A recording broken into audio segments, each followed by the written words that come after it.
All right, so we're diving into Whisper of Shadows today, Okay.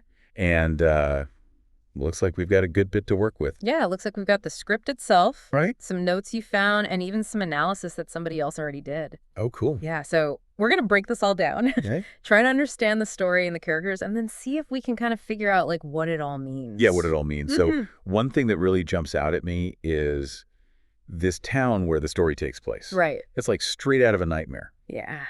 Every night, a siren goes off, and the whole town goes dark, and these mysterious shadows appear. Uh-huh. Anyone caught in the light, Oh, yeah. That's not good. yeah, they don't fare too well. No, they don't. Not at all. Yeah, it's a fascinating premise, like the idea of a whole society Right. living under this constant threat Yeah. and this tangible threat. Mm-hmm. It's terrifying and thought-provoking at the same time. Yeah. You know, one of the things that's really interesting to me is how deeply this threat. Yeah. Is woven into the town's culture. Okay. So, like, everything from their architecture, they have these Yeah. underground bunkers Yeah. designed for shelter, Makes sense. to, like, their daily routines are Ah. shaped by this nightly ritual Yeah. of fear. It's a world where technology and tradition are just like clashing. Yeah, Yeah. it's really stark how that happens. Yeah. It makes me think about how we often view technology with suspicion, Right. even fear, Totally. especially these days. Yeah, with data breaches, Yeah. AI becoming more and more prevalent. And who knows what's coming next? Right, You exactly. know? And maybe this story is tapping into that Yeah, collective it anxiety is so. and showing us a world where those fears are literally manifested, Yeah, like in these shadows. like physically manifested. Yeah. That's a great point. Yeah. It's almost like the shadows represent the unknown, Okay. the things that we can't control. And the town's reliance on these old school methods, like the Right. bunkers, Uh-huh. reflects this longing for a simpler time, Okay. a time before technology Yeah. dominated our lives. Yeah, like back in the good old days. Right. Back when we could unplug. Exactly. Yeah. And speaking of tradition, this story throws us right into the action Okay. with a character named Albert. All right. He's running through the woods Uh-huh. at nightfall, and somebody's shooting at him. Oh, wow. And then, to make matters worse, that siren starts blaring. Oh, Talk about the worst possible time to be caught out in the open. that's like the worst case scenario. Yeah. It's a gripping opening scene, though. Oh, for sure. And it immediately establishes the stakes. Totally. Albert's just desperate to reach one of those underground bunkers, Right. but we know the shadows are relentless. They're going to get you. Yeah. They catch him just as the lights go out in the town, swallow him up into the darkness. Leaving only his phone behind that he Oh, dropped during the chase. I see. And that phone, Yeah. it feels symbolic, doesn't it? It really does. Like it's this little piece of the modern world Uh-huh. left behind in this primal struggle Yeah. between light and darkness. For sure, it is a reminder of the world outside the town. Right. A world that feels connected and incredibly distant at the same time. Yeah. And we'll see that phone becomes crucial. Oh, really? Yeah, later in the story. Uh. It's like a link to the past Uh-huh.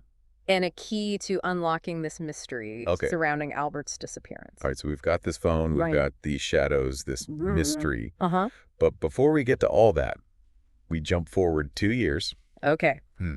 And we meet our protagonist, Mike. Mike. Now, Mike's an interesting character, Okay. especially considering the world that he lives in. Right. He's this talented musician, Uh-huh. but he's just crippled by anxiety and agoraphobia. Right. And what's really striking is his deep distrust of technology. Interesting. Yeah. Yeah, in a world that's terrorized by these shadows. Yeah, you'd think technology would be the answer. You would think. Yeah. You'd think it would be a way to fight back. Right. But Mike rejects it completely. Wow. He clings to old school methods. Mm-hmm. Like he uses a tape recorder for his music. Okay, why do you think that is? That's a good question. It's complex. Yeah. It speaks to, I think, one of the core themes of the story, Huh? Mike's fear of technology. Mm-hmm. It isn't just about practicality. Right. It's rooted in this deeper anxiety, Okay. this sense of being overwhelmed and controlled by forces he doesn't understand. Yeah. And remember, he is Albert's younger brother, Right. and Albert's disappearance has really scarred him. Right. So he clings to the past, to these tangible things like Yep. his music and his tape recorder. Okay. Because they represent a sense of order and control in a world that feels very chaotic and unpredictable to him. So it's not just about the technology itself. Right. It's about what it represents. Yeah. Like a loss of control. A reminder of the things that he can't protect.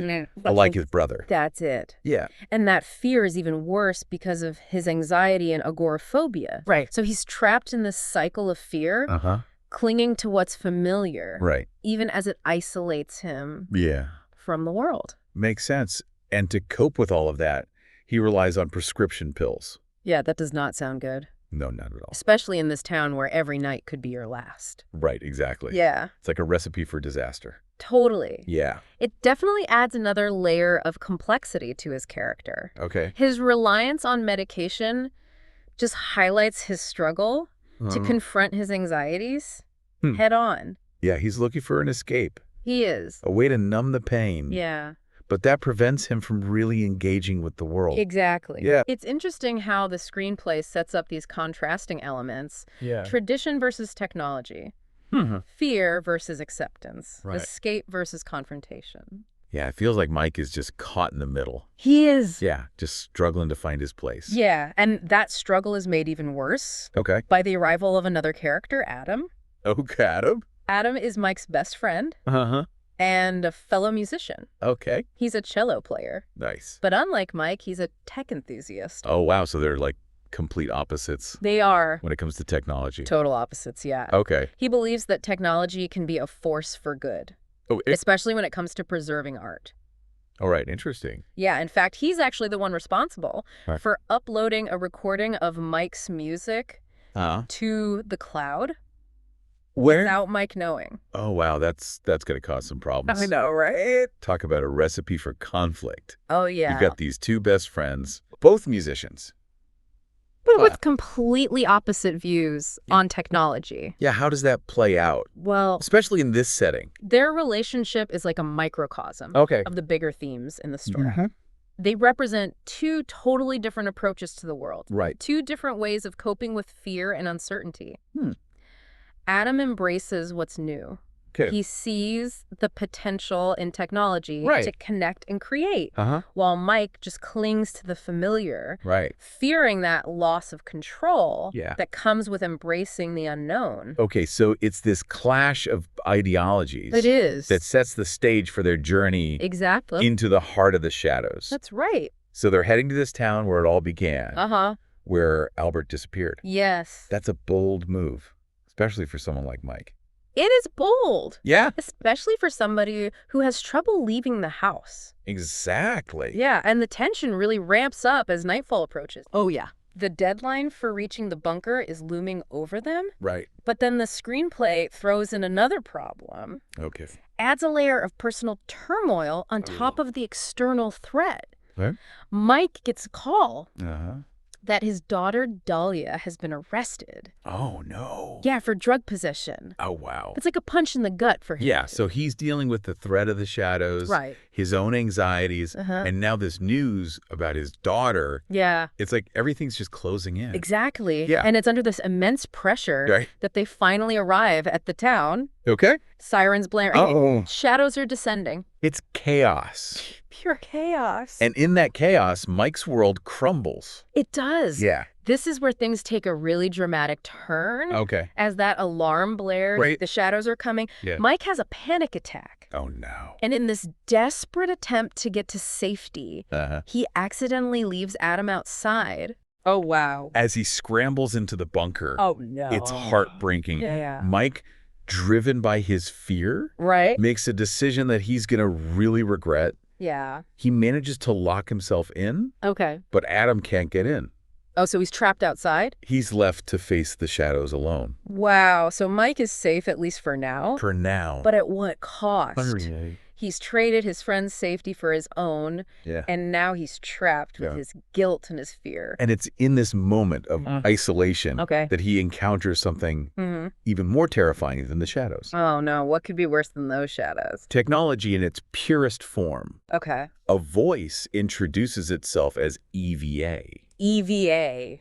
a highly advanced AI Okay. that's installed in the bunker. Hold on, a highly advanced AI? Yeah. This isn't just like some Alexa. No, this is way beyond Alexa. Okay. Imagine an AI Uh-huh. with access to tons of information Right. that can learn and adapt and interact. In a way that blurs the line between machine and human. Okay, so like a super chat GPT, Yeah, like ChatGPT on steroids. but Mike distrusts all technology. Right. So, He can't even comprehend this. yeah. He initially mistakes EVA for like a prankster. Oh, really? He can't grasp the idea of AI. Mm-hmm. He doesn't even fathom the reality of what he's facing. So this is where his real journey begins. It is a journey into the bunker, but Yeah. also a journey into himself. Okay, into his own shadow self. Exactly. So we've got Mike trapped in this bunker, Yeah. haunted by the decision he made. Right. And now he's confronted by this AI Uh. that he can't even comprehend. It's like a perfect storm for a psychological thriller. It really is. Yeah. So what happens next? We'll have to find out in the next part of our deep dive. Okay, stay tuned. Yeah, we'll be right back. So Mike's stuck in this bunker with EVA, Right. this super advanced AI. Yeah. But he hates technology. He does. So how does he even deal with being stuck with her? Well, he doesn't at first. Really? No, he's like downright hostile towards her. Okay. He tries to disconnect her, Oh. insults her, basically throws a technological tantrum. Oh, wow. Like a toddler refusing to eat their vegetables. Exactly. But instead of vegetables, it's artificial intelligence. That's funny. So how does EVA respond to this? Yeah, that's what I'm wondering. Like, Well, what's remarkable is her patience. okay. She's just calm, Mm-hmm. analytical, almost clinical. Okay. You know, she understands Mike's fear, Okay. even if he doesn't, Right. and she keeps offering him assistance, Yeah. information, Right. even companionship, Okay. despite his resistance. So it's almost like she's trying to teach him Yeah, that technology isn't this enemy. I think so. Yeah. And that's really what makes their relationship so interesting. Okay. You know, it's not just like man versus machine. Mm-hmm. It's really about understanding, Right. bridging this gap Yep. between two different ways of processing the world. Okay. And are there moments that really shift the dynamic between them? Oh, there are definitely some turning points. Okay. I'm intrigued. What are they? So the first one is born out of necessity. What? Mike realizes, Uh-huh. somewhat reluctantly, Yeah. that EVA is his only source of information. Right. She might be able to help. Yeah, he's trapped. He is trapped. And she's the only one who can communicate with the outside world. Exactly. Yeah. So practicality trumps fear. Yeah, in this case. Right. But there's a second turning point There is. that opens Mike up emotionally. Okay. He can't sleep. Uh, He's full of guilt and anxiety. yeah. And in a moment of vulnerability, Okay. he asks EVA to tell him a story. He asks a machine for a bedtime story. I know it sounds kind of strange, Yeah. but he needs a distraction, Uh. something to quiet his mind. Right. And so in that moment, EVA becomes more than just a machine. Okay. She's like a confidant. And as she's telling this story, Okay. Mike starts interjecting and shaping the story into this confession A confession. of his own guilt and shame. Wow. He talks about Dahlia, Uh-huh. his regret over leaving Adam, Right. and his belief that he's just a bad person, Mm. unworthy of love. Wow. That's a powerful moment of self-reflection. It is. And how does EVA respond to all of this? She just listens. Okay. She analyzes. Uh-huh. She doesn't judge him Hi. or offer these empty platitudes. Mhm. She just provides a safe space for him Right. A safe space. to confront those inner demons. And that's crucial because those demons, Right. those anxieties and regrets. Yeah, they're mirrored Okay. by those whispers from the shadows. Oh, so there's this parallel Yeah. between his internal struggle and this external threat. Exactly. Like his psychological state is somehow connected to the physical world. Yeah, the screenplay even suggests that the shadows aren't just attracted to light, but that the lights themselves attract the shadows. So they're drawn to the source of the light. They are. Okay, like the very thing that illuminates the darkness. Yeah, it's like the shadows are manifestations of Mike's fears, Oh, feeding off his anxiety and guilt. Like his shadow self. That's exactly it. Yeah. Remember Jung's concept of the shadow I self? do vaguely. It's that unconscious part of our personality, the Mhm. part that contains all the things we repress, Right. like the negative traits and impulses. LA.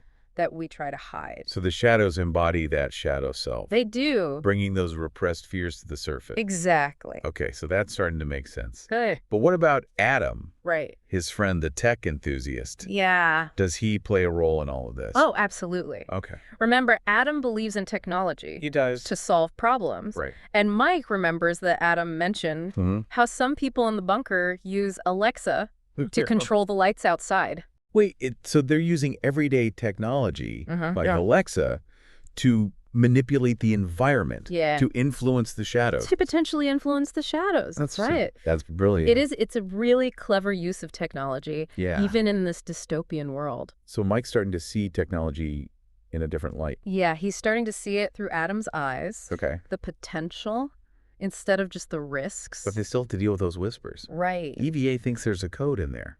She does. How do they decipher it? Well, this is where Mike has to make another tough decision. Okay. One that forces him to confront his past and his art, His music. his music. Yeah. Okay. EVA needs a clean recording of the whispers, Right. and that requires a cassette tape. And so Mike has to choose, Okay. does he record over Adam's music? Adam's music. Yeah, his last tangible memory of his friend. Right. Or does he sacrifice his own music? His masterpiece. His masterpiece. Wow, that's a tough one. It is a really difficult choice for him. Yeah, what makes it even harder? Well, he's still struggling with anxiety. Right. And he's running out of pills. Oh, no. So he's tempted to just escape the pain of this decision. Right, just numb himself. Yeah, but he knows he needs to face it. He does. And then there's the guilt he feels about leaving Adam. Yeah, of course. So this choice becomes a way for him to try to make up for that. To atone. Yeah. So it's not just about survival. No, it's about redemption. Right. Choosing something greater than himself. Okay, what does he choose? In a moment of clarity. Okay. Fueled by his guilt Uh-huh. and his desire to do right by Adam, Yeah. Mike chooses to sacrifice his masterpiece. Wow. He records the whispers over his own music. He gives up his art to save his friend. He does.